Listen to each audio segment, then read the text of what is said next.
बिस्मिल्लाहिर्रहमानिर्रहीम। Dear students, आप जितना ये लेक्चर और जितना बोर्ड आप भरा हुआ दिख रहे हैं, ये इतना है नहीं। जब आप सुनेंगे तो उसके बाद आसानी के साथ हर चीज़ स्टेप बाय स्टेप आपको समझ आ जाएगी। और मैं गारंटी के साथ आपको ये कह सकता हूँ कि इसके बाद आपको इन टॉपिक्स के लिए किसी भी वीडियो देखने की ज़रूरत नहीं पड़ेगी। तो सबसे पहले हम स्टार्ट करते हैं इस टॉपिक की तरफ, जिसमें हम डिस्कस करेंगे कि जो इंड्यूस्ड ईएमएफ है या इंड्यूस्ड इलेक्ट्रोमोटिव फोर्स है, वो क्या है, कौन से तरीकों से इंड्यूस हो सकती है, और वो तो कौन से तरीके हैं जिनसे हम ईएमएफ को इंड्यूस करते हैं। सबसे पहले हम पढ़ेंगे कि असल में ईएमएफ है क्या।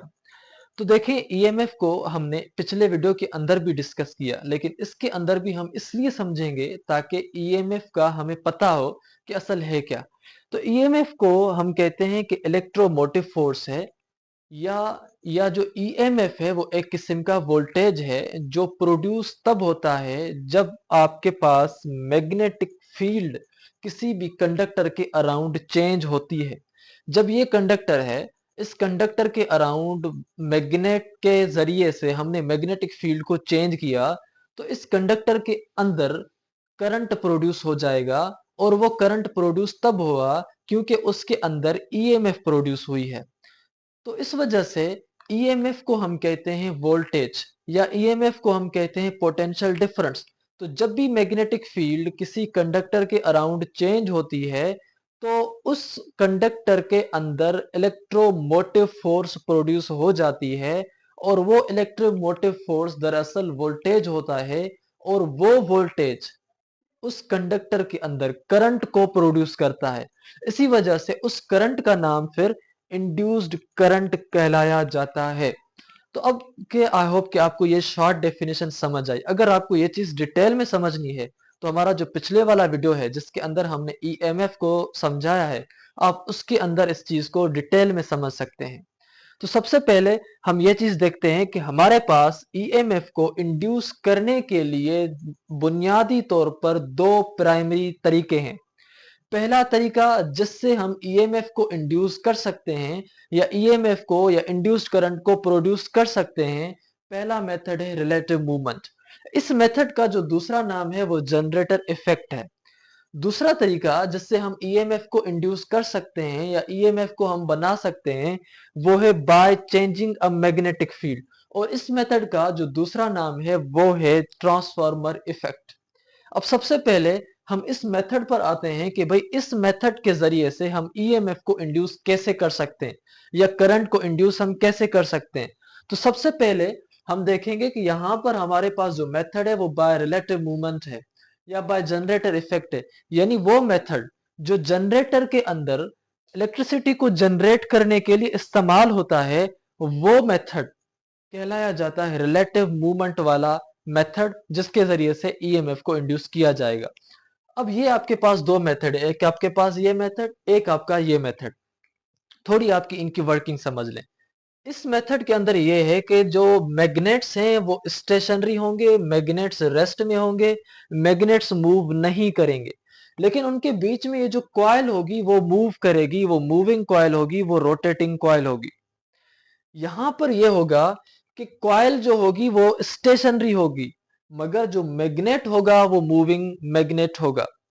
लेकिन दोनों तरीकों से इस कॉइल के अंदर भी और इस कॉइल के अंदर भी ईएमएफ इंड्यूस होगी।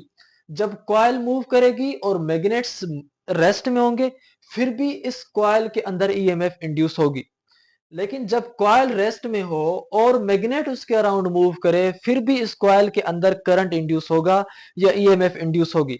यानी दोनों तरीकों में से कोई भी एक अगर उनमें से मोशन में होगा, तो वहां पर ईएमएफ इंड्यूस होगी या करंट इंड्यूस होगा। इसी वजह से हम यहां पर यह कह रहे हैं कि पहला मेथड यह है कि a conductor moves through a stationary magnetic field. Conductor move करेगा किसमें से? स्टेशनरी मैग्नेटिक फील्ड में से, क्योंकि मैग्नेट्स स्टेशनरी हैं। फिर भी वहां पर ईएमएफ इंड्यूस होगी, और इस मेथड का नाम रिलेटिव मूवमेंट मेथड है, और उसको हम जनरेटर इफेक्ट भी कहते हैं। दूसरा मेथड, अब magnet moves around stationary conductor. Magnet move करेगा इस स्टेशनरी कंडक्टर के अराउंड या कॉइल के अराउंड। ये भी मेथड ट्रांसफार्मर इफेक्ट कहलाया जाता है, और इस मेथड के जरिए भी आप ईएमएफ को इंड्यूस कर सकते हैं। थोड़ा आप रिलैक्स होके इस चीज को समझें कि भाई जब भी मैग्नेट्स हों और उनके बीच में एक कॉइल को आप हाथ से ही बेशक मूव कराएं और उस कॉइल के अंदर मुख्तलिफ वायर्स हों और उन वायर्स को आपने किसी बैटरी के साथ अटैच किया या किसी गैल्वानोमीटर के साथ अटैच किया है, तो उस गैल्वानोमीटर के अंदर या एमीटर के अंदर करंट प्रोड्यूस होगा, वो आपको बताएगा कि यहाँ पर करंट प्रोड्यूस हो रहा है। इन द सेम वे आपके पास ये कॉइल हो, इसकी वायर वाउंड हो और उनको आपने गैल्वानोमीटर के साथ कनेक्ट कर दिया, फिर जब आप उस कॉइल के अराउंड बार बार इस तरह से मैग्नेट को मूव करेंगे तो इन वायर्स के अंदर भी करंट प्रोड्यूस हो जाएगा। ये जादू नहीं है बल्कि ये एक किस्म की साइंस और ये फिजिक्स है, और वो करंट आपको इस गैल्वानोमीटर की मदद से शो होगा। यहां पर यह बात है कि भाई इन दो चीजों में से एक चीज को जरूर मोशन में आना है। इसी वजह से हमने ये लिखा कि द रिलेटिव मोशन, यानी उनमें से किसी भी एक का motion, relative motion changes the magnetic flux. बार बार जब ये चेंज होगा तो इससे मैग्नेटिक फ्लक्स चेंज हो रही है। अब ये मैग्नेटिक फ्लक्स कैसे चेंज हो रही है हम इस नेक्स्ट टॉपिक के अंदर फेराडे लॉ के अंदर पढ़ेंगे। अब इसी मैग्नेटिक फ्लक्स के चेंज होने की वजह से with the conductor, current conductor के साथ वो प्रोड्यूस करती है या वो इंड्यूस करती है ईएमएफ को उस कंडक्टर या उस कॉइल के अंदर, और वो ईएमएफ करंट को इंड्यूस करती है जिसको हम इंड्यूस्ड करंट कहते हैं। अगर आपको यहां तक हमारी चीजें समझ आई हैं तो हमारे चैनल को जरूर सब्सक्राइब करें ताकि हमारा ये जो टारगेट है वो टाइमली कंप्लीट हो सके।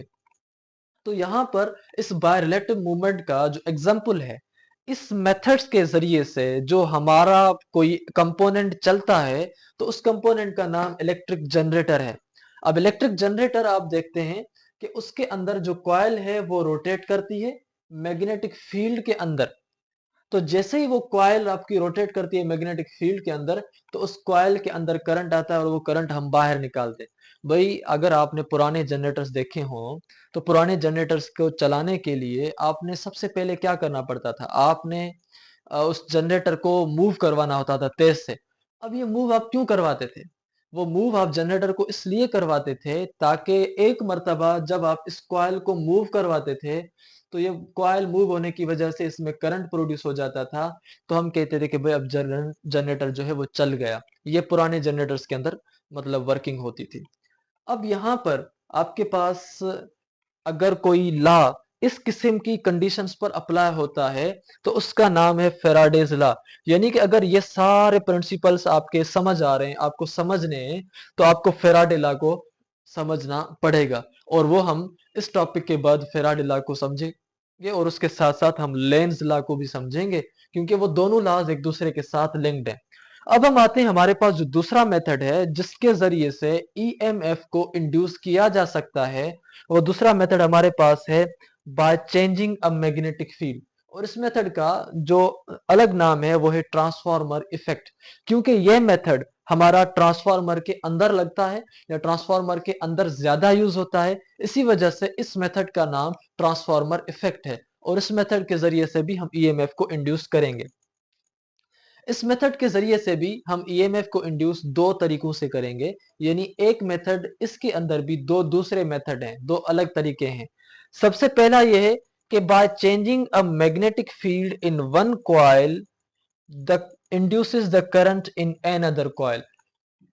हम पढ़ेंगे ट्रांसफार्मर का भी, ये हम डिटेल के पढ़ेंगे, लेकिन आप यहां पर समझ रहे हैं कि ट्रांसफार्मर के अंदर क्या होता है कि दो कॉइल्स होती हैं। एक वो कॉइल जिसमें बाहर से बिजली आती है, एक वो कॉइल जिसमें से वो बिजली हमारे पास भेजता है, और उन दोनों के बीच में कोई भी इलेक्ट्रिकल कांटेक्ट या कोई भी फिजिकल कांटेक्ट नहीं होता, यानी वो आपस में टच नहीं होते। होता यह है कि जैसे ही आपका करंट इस कॉइल में आता है जिसको हम प्राइमरी कॉइल कहते हैं, इसके अंदर जब करंट चेंज होता है तो करंट चेंज होने की वजह से इस पहली वाली कॉइल में मैग्नेटिक फील्ड भी चेंज होती है।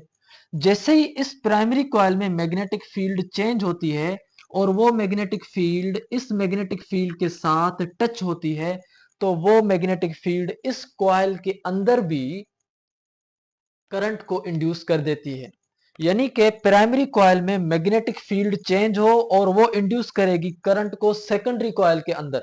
अब ये एक किस्म का जादू ही तरीका है जिसमें आप चेंज कर रहे हैं करंट को, इसमें मैग्नेटिक फील्ड चेंज हो रही है इसमें, और आपका करंट इंड्यूस हो रहा है प्राइमरी यानी सॉरी सेकेंडरी कॉइल के अंदर। तो ये मेथड ईएमएफ को इंड्यूस करने का है और इस मेथड का नाम ट्रांसफॉर्मर इफेक्ट है या moving changing a magnetic field है। अब ईएमएफ इंड्यूस कैसे हो रही है कि भाई मैग्नेटिक फील्ड तो चेंज यहां पर हो रही है, लेकिन करंट इंड्यूस या ईएमएफ इंड्यूस सेकेंडरी कॉइल में हो रही है। इसी वजह से यह भी एक तरीका है ईएमएफ को इंड्यूस करने का। अब दूसरा तरीका या ये तरीका जिसमें हमने ईएमएफ को इंड्यूस किया, इसको हम कहते हैं म्यूचुअल इंडक्शन। और म्यूचुअल इंडक्शन इसलिए क्योंकि इस दो कॉइल्स हैं, जब दो चीजें कॉमन होती हैं तो हम उनको म्यूचुअल कहते हैं। मैग्नेटिक फील्ड यहां पर चेंज हुई और उसने इंड्यूस किया करंट को यहां पर, इसी वजह से हम इस किस्म की इंडक्शन को म्यूचुअल इंडक्शन कहते हैं। लेकिन दूसरा तरीका भी हमारे पास है जिसको हम सेल्फ इंडक्शन कहते हैं।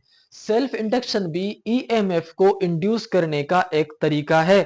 और सेल्फ इंडक्शन में जो हम ईएमएफ को इंड्यूस करते हैं वो कुछ इस तरह से करते हैं कि मैग्नेटिक फील्ड भी इस कॉइल के अंदर चेंज होगी और करंट भी इसी कॉइल के अंदर इंड्यूस होगा।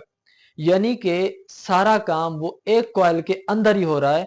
तो इसी वजह से हम उसको कहते हैं कि सेल्फ इंड्यूस करंट किया है या सेल्फ इंडक्शन है। इसको भी हम डिटेल के साथ इन टॉपिक्स के बाद पढ़ेंगे।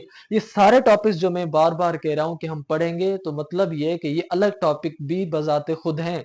इसी वजह से हम उनको अपने टॉपिक्स के अंदर भी ज्यादा एक्सप्लेन करेंगे। अगर आप हमारे इस चैनल के साथ जुड़े रहते हैं तो आपकी सारी चीजें आसानी के साथ जो है वो क्लियर हो जाएंगी। तो सबसे पहले यहाँ पर हमारे पास ये जो इफेक्ट है जिसको हम ट्रांसफार्मर इफेक्ट कहते हैं, इसका एग्जाम्पल भी ट्रांसफार्मर है। क्योंकि ट्रांसफार्मर के भी अंदर भी एक कॉइल के अंदर जब हम मैग्नेटिक फील्ड को चेंज करते हैं तो वो कॉइल इंड्यूस करती है सेकेंडरी कॉइल के अंदर करंट को। तो इस वजह से इस मेथड का नाम ट्रांसफार्मर इफेक्ट भी है। अब यहां पर जो हमारा लॉ अप्लाई होगा वो फेराडेज लॉ है। फेराडे लॉ बताएगा कि करंट इंड्यूस कितना हुआ और कैसे होगा। लेकिन ये जो करंट यहां पर इंड्यूस हुआ, इस करंट का डायरेक्शन किस तरफ होगा, उस करंट के डायरेक्शन को बताने के लिए हमारे पास जो लॉ है उस लॉ का नाम लेंज लॉ है। और लेंज लॉ हमारा इस जगह पर अप्लाई होगा। अब हम फेराडे लॉ को भी पढ़ेंगे, हम लेंज लॉ को भी पढ़ेंगे दूसरे वीडियोस के अंदर। तो आई होप कि आपको यकीनन जरूर वीडियो के अंदर जो टॉपिक्स हमने समझा है वो सारे समझ आए हैं।